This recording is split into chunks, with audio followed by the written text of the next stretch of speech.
EduArt, proiect educațional în parteneriat cu Școala Montreangă și Universitatea de Artă și Design din Cluj, cu suportul departamentului de SPP, care înseamnă studii pe modulul psihopedagogic și departamentul de ceramică. Scopul acestui proiect este de a oferi un nou tip de experiență legată de cunoaștere a elevilor din ciclu primar și ciclu gimnazial. Ora de știință prin artă înseamnă acumularea de cunoștințe din exterior către interior. Ora de joc prin creativitate și prin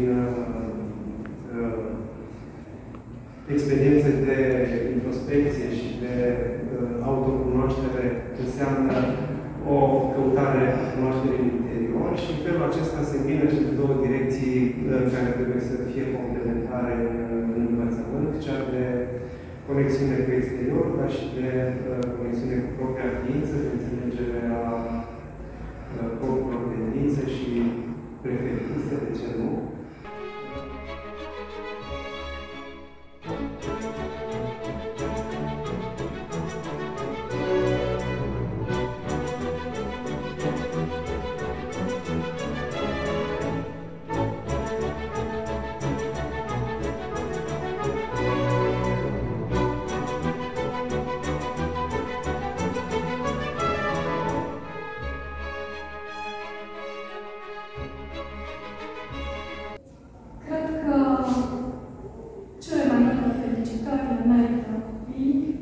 Autorii acestor lucrări și sperăm să se bucure când vor veni în expoziție și vor vedea lucrările puse într-un alt context, într-un dialog.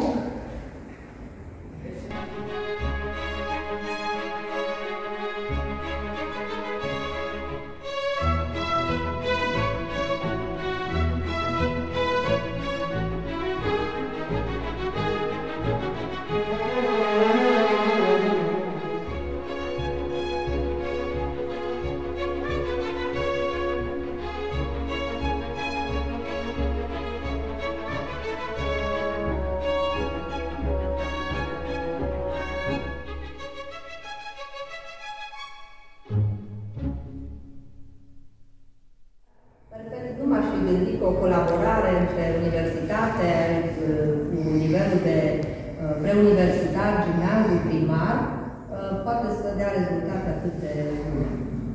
Așa că vă mulțumesc din nou și cu siguranță